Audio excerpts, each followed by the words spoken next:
Aku dan tim sedang berada di salah satu clothing store di kota Medan.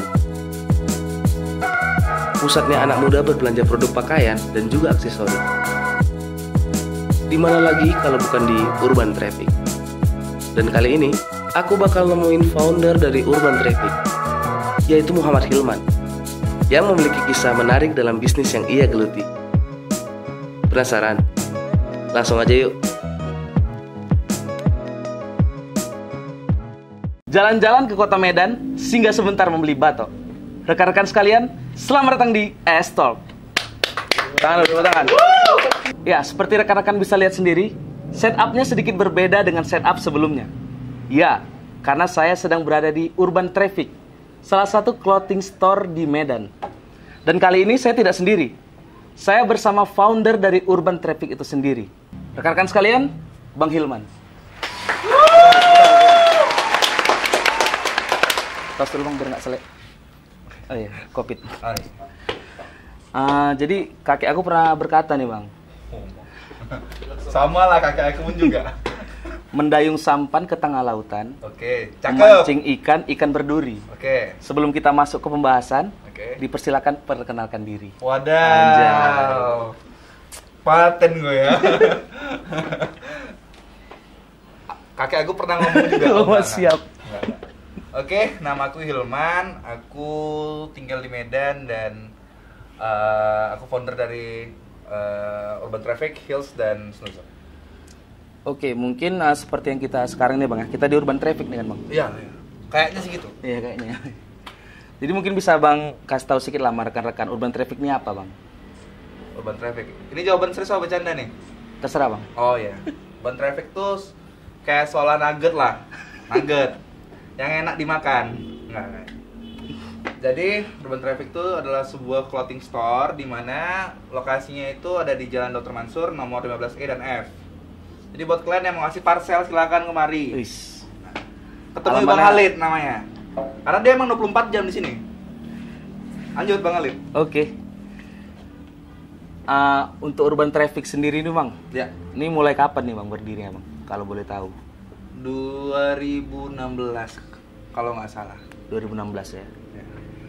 Tadi waktu perkenalan abang ada bilang founder dari nggak cuma Urban Traffic tadi kan bang. Nah, jadi dapat info nih bang, dengar bang Hilman nih banyak bisnisnya selain Urban Traffic nih. Dengar dari mana? Ada bang, tim kami bang. Wis, ada intelijen. Iya intelijen, tim intelijen Isbro bang. Oke. Isbro. Bisa disebutkan bang apa aja itu bang kira-kira? Oke, ada kebetulan aku founder dari Urban Traffic, Snoozle, Hills, Esbro. Oh enggak ya? Oh enggak ya? Siap. Oh enggak ya? Oke. Itu aja sih, Urban Traffic, Snoozle, dan Hills. Snoozle dan Hills itu apa itu bang? Coba dijelaskan bang. Rekan-rekan ada yang nggak ngerti bang. Oh iya. Snoozle itu adalah apa namanya? Brand yang berasal dari Medan yang udah berdiri dari tahun 2012. Udah 9 tahun lah. Yang fokusnya itu kita menyingkronkan dengan karakter anak usia mungkin 18-21 ya. Gitu. Nah, untuk si Hill sendiri itu fokus di brand yang khusus untuk membuat produk big size gitu. Big size. Big size. Kenapa nanya gitu? Kenapa gitu ngomong? Oh iya, kayaknya cocok sama. Oh iya, cocok sekali memang. Karena memang sebenarnya aku di sini mau diinterview karena itu aja sih. Jujur aja. Enggak. Jadi Urban Traffic si Hills tadi itu fokus di 2XL sampai 7XL. Brand yang fokus di situ sejauh ini udah sekitar 3 tahun. Dari 2018. Sekitar 3 tahun. Jadi si Snoozle itu dari 2012, Urban Traffic 2016 sama si Hills-nya 2018. Semua clothing lah bang ya. Semua clothing. Nah, kalau dari dengar abang tadi di penjelasan abang, berarti kan abang ini seorang entrepreneur ya bang ya? Kayaknya. Entrepreneur ya? Yeah. Bisnis ya bang ya? Bisnis.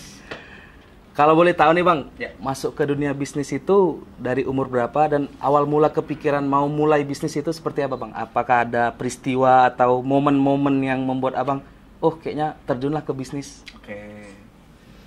Sebenarnya kalau ditarik ke belakang itu aku sebenarnya start jualan dulu. Late. Tahun berapa tuh bang?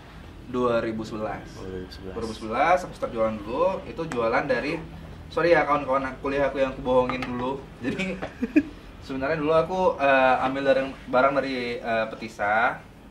Nggak ambil barang sih sebenarnya. Jadi ada punya kawan di sana buka toko, terus barangnya aku fotoin, masukin di BBM Group. Baru kawan-kawan aku jebak di BBM Group sehingga mereka lakukan transaksi. Oh, oke. Sehingga aku tidak memerlukan modal untuk itu.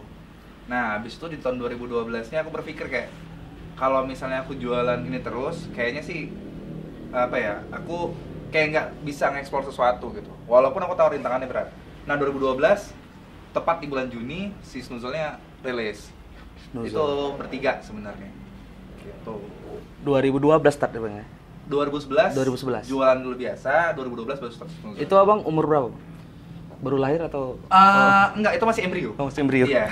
Jadi sebenarnya umur berapa ya? Itu tamat SMA. Tamat SMA berarti umur berapa ya?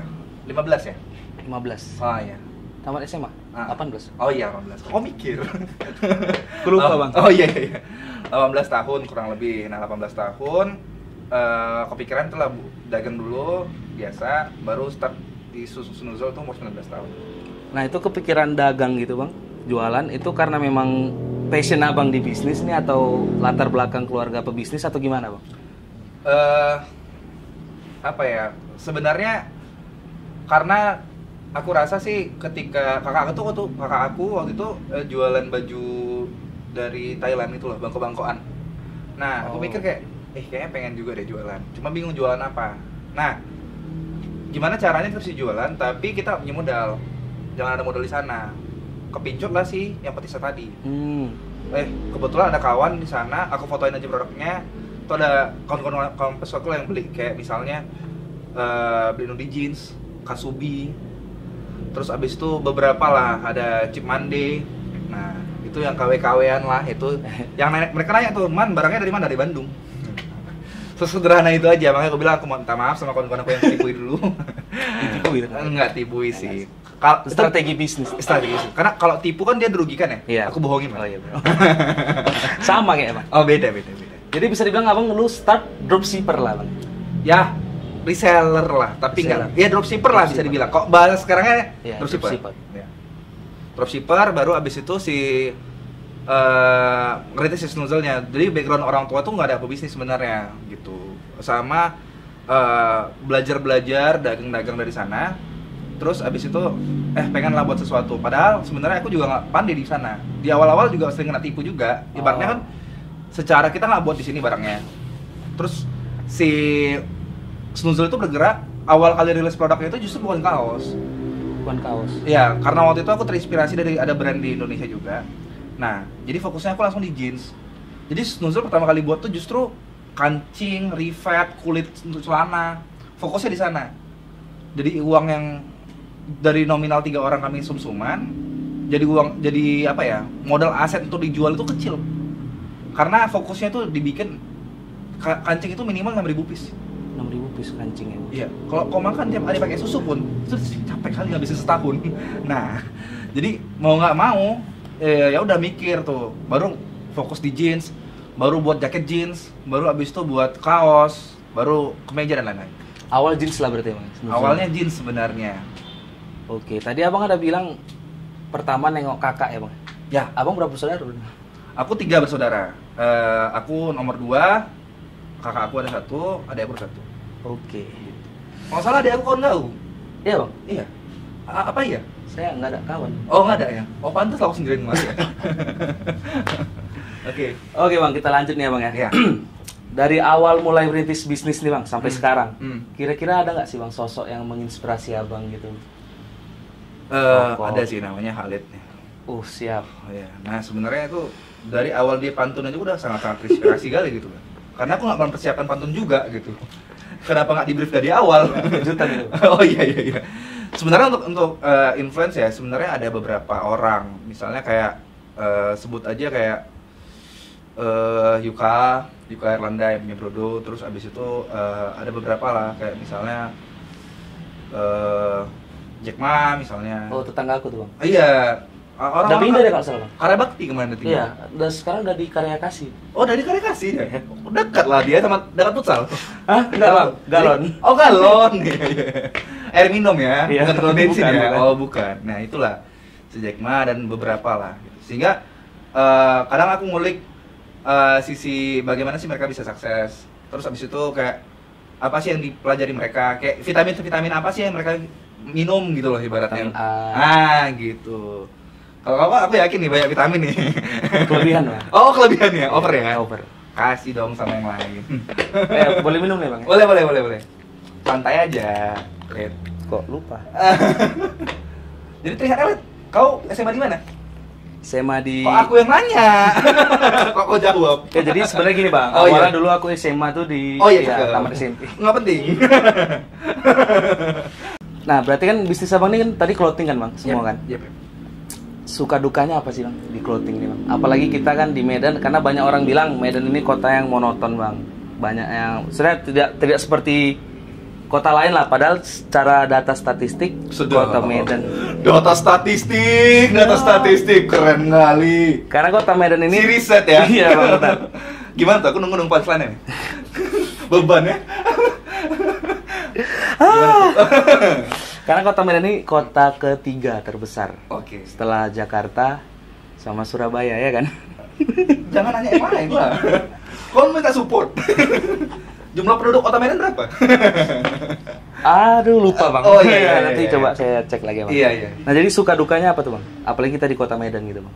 Ya sebenarnya kalau aku pikir ketika suatu bisnis ekosistem tercipta dari ekosistem atau setiap bisnis itu melahirkan ekosistem baru akan menghasilkan kehidupan bagi bisnis lainnya. Contohnya misalnya kayak si Urban Traffic misalnya, kita ada bikin konten namanya Passion Heroes. Passion Heroes itu apa? Bagaimana kita mencari orang-orang di mana yang kemungkinan punya talenta yang mungkin selama ini si media-media kota Medan sendiri nggak ngelirik mereka. Iya. Terlepas misalnya kayak musisi. Nah musisi itu terkadang media musik pun juga nggak banyak di Medan. Terus juga sehingga gimana, apa sih kontribusi si Urban Traffic bagi mereka gitu, as a dunia kreatif ya. Iya. Nah ketika mereka hidup as a musik hidup, maka misalnya konser nih Medan nggak usah cari-cari ribet lagi. Harusnya si band-band Medan udah bisa jadi artisnya Medan. Sebenarnya itu ketika ada artisnya Medan, maka ada orang-orang yang bakal nonton itu. Ketika ada orang-orang yang nonton itu dan berpakaian juga keren, as a industri clothing atau industri distro itu tuh naik. Iya, Event juga naik, videografer juga naik, fotografer juga naik, as a band juga naik, event organizer juga naik. Jadi ketika itu tercipta, maka semua aspek naik. Itu juga yang kami targetin sebenarnya. Walaupun berat memang, nggak mungkin sendiri. Cuman setidaknya kami mulai beranjak. Kayak misalnya kayak musik itu tadi. Kemarin kita juga ada BMX. Dan ada beberapa konten lainnya yang udah kita susun juga. Sama kayak si Snuzul. Snuzul tuh mulai bidik skater. Kenapa? Karena kalau kami lihat ya, kayak aku support skater tuh dari tahun 2015 kali. Artinya sekarang 2021. Artinya udah 6 tahun yang lalu gitu. Dan sampai sekarang terasa mereka tuh kurang, dalam tanda kutip, dilihat gitu. Gimana sih caranya mengupdate mereka? Ketika mereka terupdate dan mereka dilirik sama orang, maka skate school, skate shop, orang-orang yang main skate tahu keren standar main skate itu seperti apa. Dan misalnya si Snuzul sendiri menjadi standar mereka juga untuk main skate-nya misalnya. Terus juga skate school bisa jalan, bisa menghidupi skater yang udah jago. Skate shop juga bisa jalan, sehingga industrinya lengkap. Sama si Hills juga sama, kayak gitu-gitu. Artinya sekecil kontribusi pun yang kita berikan, sekecil apapun itu kontribusi, bisa mensupport itu semua ada bang ya? Iya, Ya iya. seperti domino efek ya bang ya? Yes, benar gitu. Oke, wah. Berat kali Iya, bahasa berat domino kali tadi ya. efek ya. Gila. Wih. Minum extra jus dulu tuh. Oh enggak ya. Minum dulu ya bang ya? Minum dulu. Cheers dulu ya kita. Iya. Oh, iya, aku apa? Seri Mulat. Nah ini kan bang, bisnis clothing udah menjamur nih kan bang? Iya. Banyak banget yang udah buat. Jamur tiram apa? Jamur crispy bang. Oh, jamur crispy. Iya. Aduh. Banyak nih bang, kita lihat anak muda di luar sana yang mungkin mau mulai berbisnis, apapun itu, atau clothing atau apapun. Nah kira-kira dari Bang Hilman sendiri nih, apa tips untuk berbisnis bang? Mulai berbisnis gitu bang? Oh oke. Apa ya, kalau dari aku sendiri sih sebenarnya yang pertama buat aja dulu apa yang dimau. Cuman kalau menurut aku, kalau mau lebih dalamnya lagi, kayak kau tahu apa yang mau kau buat, kau tahu dirimu juga. Misalnya kira-kira kok jagonya apa sih? Hmm. Misalnya kayak Halid nih, jagonya public speaking. Nah, cari partner di mana yang bisa melengkapi public speaking itu. Karena ketika kita main tunggal, capek, jujur aja. Jadi, ketika itu bisa berjalan, sama kayak kaki lah. Kaki kanan, jalan dengan kaki kiri. Ketika kaki kanan jalan sendiri, capek. Iya lah bang. Perlu bantuan kan, tongkat. Nah, sampai itu juga, kita tahu potensi kita apa, baru kita cari orang yang bisa menutupi kelemahan kita. Kita cari orang yang bisa dia punya kelemahan nih, kita bisa tutupi itu. Jadi saling, ketika itu bisa berjalan, maka kemungkinan itu bisa bisnis itu bisa jalan bagus. Tapi kalau enggak dan ngerasa bahwa aku jago semua kok, aku pintar semuanya, nah itu kemungkinan ya dari yang aku lihat beberapa tahun yang lalu, biasanya stuck atau biasanya gitu-gitu aja, gitu ya, karena dia ngerasa bahwa dia jago dan dia pintar, tapi dia nggak ngerasa bahwa haus ilmu. Harusnya kita ketika udah punya gelas yang berisi air, misalnya gelasnya segini nih, ketika ilmu diisi, kayak air diisi, ketika airnya kepenuhan, jangan salahin airnya kepenuhan, maka gedein gelasnya. Oke. Selalu kosongin gelasnya, selalu ingin belajar itu sih. Karena kebanyakan kalau aku lihat sih sekarang bukan ngejudge ya, cuman terkesan terkenal dikit udah mulai songong. Star syndrome memang. Yes, benar gitu. Ya aku yakin orang-orang kayak Halid ini nggak mungkin star syndrome gitu kan. Nggak mungkin gitu. Nggak mungkin juga terkenal bang. Gitu. Oh iya. Coba tahu aku bikin konten viral. Oh Samin. Sama Dinner Candy. Aduh. Kalau itu aku yakin sih. Kau punya potensi di sana, Lid? Iya. Iya. Di sana ya bang ya? Iya, di sana. Aku yakin. Potensi apa tuh bang kira-kira? Karena dia suka sama orang-orang yang hihi. Yang suka pipis duluan sebelum pipis. Oke. Slow santai. Oke. Nggak usah nikah. Jadi tadi aku dapat 3 poin dari abang. Mungkin yang pertama kenali potensi diri sendiri ya bang ya. Ya. Udah tahu kita mau mulai apa, baru cari partner. Yes. Karena kita manusia tidak sempurna bang, ada kelemahan. Yang Yes. cari partner yang menutupi kelemahan itu. Yes. Baru yang ketiga mulai. Ya. Berarti abang mempercayai sistem learning by doing lah bang ya. Ya, justru itu sebenarnya potensi yang selama ini aku jalani sih. Oh, oke.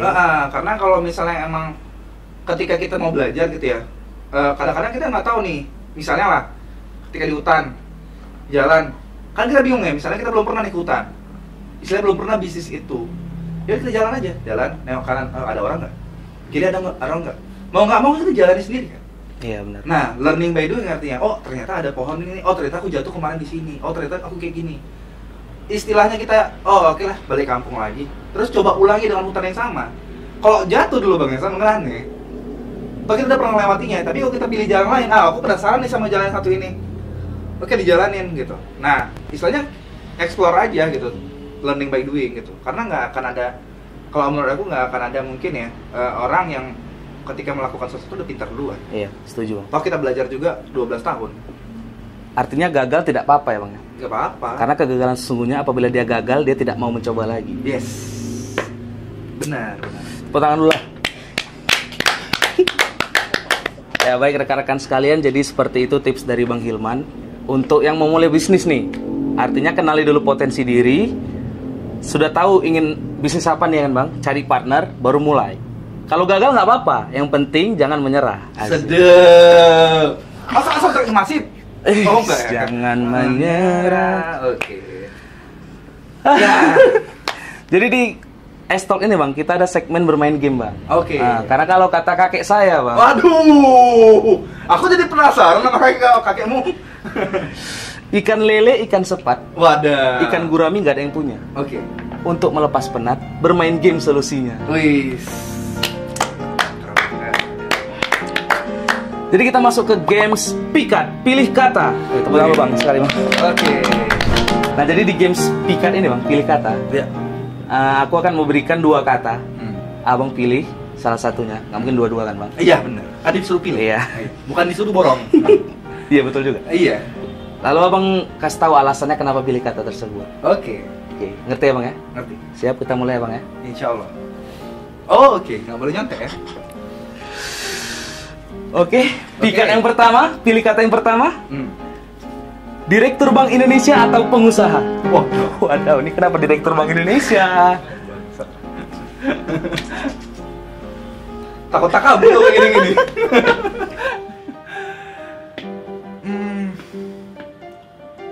Insya Allah pengusaha. Kenapa, Bang? Aduh. Alasannya? Karena karena aku udah pernah coba di sana. Aduh. Dan kebetulan mungkin ini jalan. Oh, bukan jalannya sana ya, Bang ya? Tadi kok bisa tulis Bank Indonesia? Nggak tahu, Bang, ini saya dari tim itu tadi, tim apa sih, Bang? Nah, nggak tahu juga, tim Intel mula. Intelijensi, apa sih? Oh, Intel Isbro. Iya, Isbro. Oke. Ya karena kemarin sempat aku coba coba ngelamar di tahun 2017. Tepat di mana hampir 1 tahun ya toko ini. Tesnya tuh 6 bulan. Dari mulai bulan 2 habis itu finishnya di bulan 8 harusnya, karena 6 tes. Nah, di 5 tes itu, di 4 tes itu aku lulus. Tinggal 1 tes lagi, yang kemungkinan ujungnya wawancara. Nah, itu kebetulan gak lulus. Dan ternyata, setelah aku jalani sekarang, aku justru bersyukur aku kemarin gak diterima. Karena apa? Karena mungkin ketika aku masuk di sana dengan gaji segitu, itu buat aku sangat nyaman kan. Itu 2 digit sekali masuk. Ketika aku masuk main posisi di sana. Tapi sekarang walaupun ibaratnya aku ngerintis usaha itu berdarah-darah, yang aku pelajari itu jauh lebih besar. Prosesnya jauh lebih besar. Karena apa ya? Ketidakpastian tuh pasti ada. Besok belum tentu kita tahu nih gimana. Even kayak penjualan sendiri, kita nggak tahu tuh angka pastinya besok penjualan berapa. Kalau di sana mungkin bulan depan udah pasti gajinya segitu. Udah pasti gajinya segitu. Nah, karena ketidakpastian itu jadi pembelajaran kita banyak. Nggak berkembang lah, Bang. Kalau nggak tahu lah. Nggak tahu lah. Saya bantu Anda. Ya, terima kasih, Bang. Terima kasih. Untung saya tidak ngomong iya. Oke, Bang, kita masuk ke pikat nomor 2. Pilih kata nomor 2. Urban traffic atau snoozer? Itu kayak disuruh pilih anak, tapi anak pertama mana kedua? Nggak bisa milih sih aku sebenarnya, karena masing-masing punya karakter dan sifat yang beda. Jadi kalau ditanya si snoozer atau si urban traffic, jujur nggak bisa milih. Karena jujur aja cobaannya juga beda dan tantangannya juga beda. Jadi nggak bisa milih karena itu kayak anak aja. Kayak kita nggak bisa milih, kok pilih anak yang mana? Sulit cuy. Ya benar. Soalnya kalau anak orang ya, Bang. Nah, itu bisa milih. Sering gue ya. Oke, Bang, tadi kan Abang milih dua-dua lah nih kan, Bang. Nah, jadi kalau dari urban traffic atau snoozer, Bang, cobaannya apa, Bang, kira-kira yang pernah dialami gitu? Kalau si urban traffic itu bagaimana mengorganize gitu. Mengorganize sesuatu, kayak misalnya bagaimana kita mengorganize human atau tim di toko, bagaimana kita mengelola stok, bagaimana kita mengelola campaign dan segala macam, terus juga secara bagaimana sih efisiensi, bagaimana sih akselerasi dan segala macam. Tapi kalau misalnya si snoozer, karena kebetulan tokonya belum ada, karena itu memang pure as a brand aja masih, sehingga dia proses bagaimana membuat sesuatu hal yang menarik dulu. Kayak misalnya apa ya, jadi sesuatu yang dilirik lah, karena cobaan yang di jalan itu terberat tuh di 5 tahun awal sebenarnya si snoozer, dari 2012 sampai 2017. Karena di saat itu ketika aku kuliah masuk itu kan 2012 tahun kuliah, aturannya kan yang sahnya itu sekitar 2015 udah tamat, 2011 kuliah, 2015 keluar. Itu normalnya, Bang? Normalnya.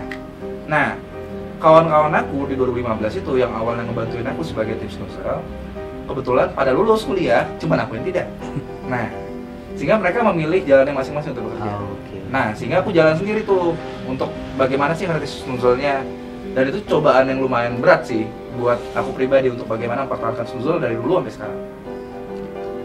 Jadi apa ya, dua-dua punya hal yang unik dan sulit untuk dipilih. Tadi Abang bilang snoozer belum ada store-nya, Bang, ya? Belum. Oke, kita masuk ke pikat nomor 3. Pilih kata nomor 3. Siap. Bagus bridging-nya, kayaknya. Seandainya Snoozle bakal ada store di Wah, Pulau iya. Jawa, Oke. bakal pilih Bandung atau Jakarta? Kalau ditanya kita, aku mesti Bali. Alasannya bang? Enggak sih. Bandung atau Jakarta? Bandung atau Jakarta. Kalau ditanya Bandung atau Jakarta, sebenarnya mungkin Bandung kali ya.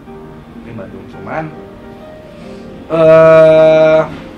karena apa ya, kultur di sana terlalu kuat juga, bagaimana menjaga internal brandnya yang utuh, sehingga kayak ibaratnya kita tamu dari luar juga mungkin cenderung agak sulit untuk masuk. Nah, maka dari itu mungkin sebenarnya Jakarta jadi salah satu pilihan juga. Jadi Jakarta deh. Jakarta ya bang ya? Oke, kita masuk ke pikat nomor 4 bang. Oke. Bermusik atau olahragawan? Si jago olahraga. Kelihatan ya badan aku atletis ya. Iya. Iya. Ya musik lah sih mungkin. Karena musik salah satu di mana apa ya? Tools di mana aku bisa melepas stres. Jadi ketika aku dalam kondisi yang lagi sangat-sangat terpressure sama mungkin target yang aku buat sendiri mungkin, itu aku salah satunya dengan cara mendengarkan musik. Sebagai healing lah ya bang. Yes, benar. Bagi healing. Oke, tadi abang milih bermusik nih bang. Ya. Apakah dulu nih abang pernah bermain musik, menjadi musisi atau gimana nih bang? Pernah. Dulu sebenarnya aku tuh additional playernya Iwan Fals ya. Iwan Fals? Iya. Tetangga saya juga. Iya. Iwan Fals Ginting.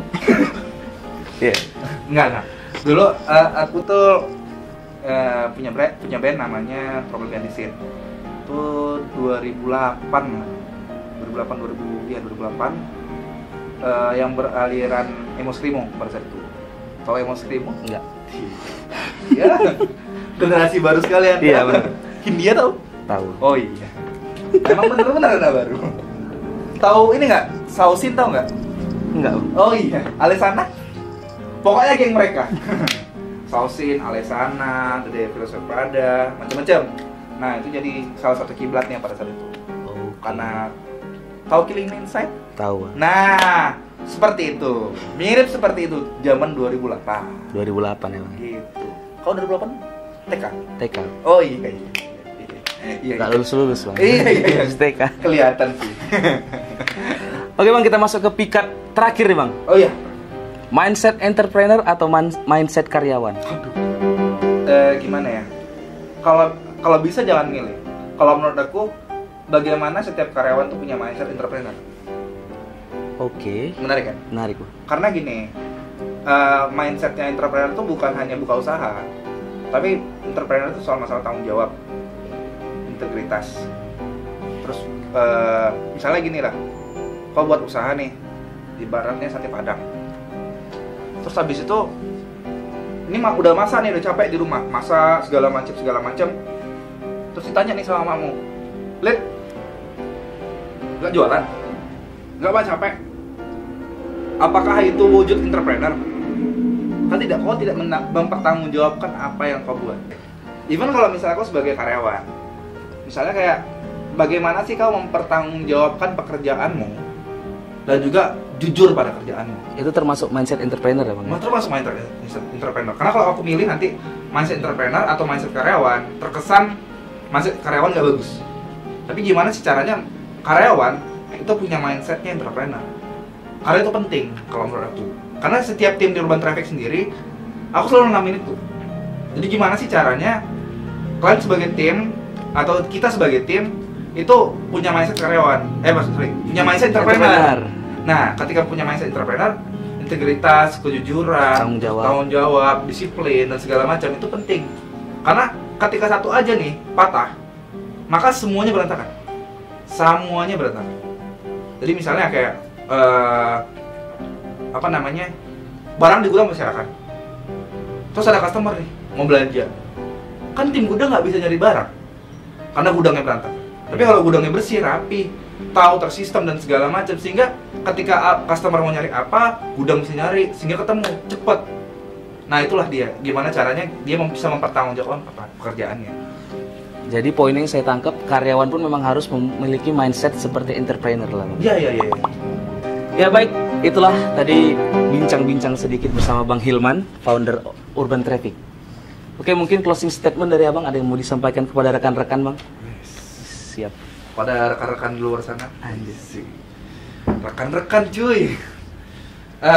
Ya kalau bisa sih dari muda itu explore diri sih kalau menurut aku. Karena sayang kali rasanya kalau misalnya emang banyak sih teman-teman aku juga kayak ketika dia tamat kuliah. By the way, aku mau ngobrol sedikit nih. Oh, boleh, Bang. Dulu, ketika aku bahas skripsi, yang aku bahas tuh bagaimana aku mengetahui sosok entrepreneur dari seseorang yang cukup aku kagumi. Di Medan. Dia pernah nyampein gini simpelnya. Ketika aku dulu kerja, dan aku lulus dari kerjaan itu. Lulus artinya mungkin dikeluarin dari kantor atau gimana. Banyak kawan-kawan aku pada saat itu ada 3 hal ekspresinya. Yang pertama, ada yang marah, ada yang sedih, ada yang bahagia. Oke? Sama perasaan itu ketika orang lulus kuliah. Jujur, aku tamat 6 tahun. Tapi, ketika aku tamat kuliah, aku bahagia kali rasanya. Ya, aku bahagia kenapa? Akhirnya aku lulus, aku bisa fokus nih. Tapi mungkin ada orang di luar sana yang ketika dia tamat mungkin lebih cepat, tapi dia bingung mau ngapain. Aku ngapain ya? Aku ngapain ya? Ada justru marah. Aku nggak dapat nih uang jajan lagi. Aku nggak dapat nih santunan dari orang tua lagi. Aku dapat apapun dari orang tua lagi. Sedangkan orang tua udah nuntut kau harus mandiri. Nah, untuk itu menurut aku bagi teman-teman di luar sana yang mungkin masih muda, baiknya itu dieksplor dulu dirinya. Dari umur berapa misalnya kayak semester 3 kuliah. Sorry to say, part time kayak kerja kayak atau eksplor diri kayak misalnya buat apa kayak gitu. Jangan tim mager gitu kan. Jangan cuman nontonin TikTok orang gitu. Kan gimana gitu kan. Ya buat sesuatu hal yang unik, yang baru, belajar sesuatu, belajar sama orang. Dan selalu lapar lah kayak dibilang sama om kita, Steve Jobs. Oh, Stay foolish, stay hungry. Kan dia selalu bilang itu. Selalu bodoh, selalu juga lapar. Jadi apapun kalau misalnya orang lain ngerasain kayak orang lain buat sesuatu ya, kita jangan irinya negatif. Tapi gimana caranya kita buat sesuatu juga tuh yang keren. Nggak mau kalah lah emang. Iya, nggak mau kalah tapi positif gitu. Jangan negatif. Karena kebanyakan orang-orang mungkin di luar sana terkesan menggampangkan ketika aku tamat kuliah langsung dimasukkan bapak aku ini kok. Aku tamat kuliah langsung diiniin sama orang tuaku gitu. Tapi ketika itu tidak terjadi, kecewanya luar biasa. Yang disalahkan siapa? Orang tuanya. Iya. Kan aneh ya gitu. Aneh lah, Bang. Ya mungkin itu sedikit pesan lah karena aku ngejalanin itu kemarin gitu. Terima kasih telah menonton S-Talk episode 1. Jangan lupa follow semua akun sosial media Ace Bro, udah tau lah di mana ya. Dan jangan lupa follow akun sosial media Bang Hilman dan brand-brandnya Urban Traffic, Snoozle dan juga Heels. Ingat dong, ingat. Rekan-rekan sekalian, kakek saya pernah berkata, jalan-jalan membeli sepatu jangan banyak tanya. Terima kasih telah menonton episode 1. Sampai jumpa di episode selanjutnya.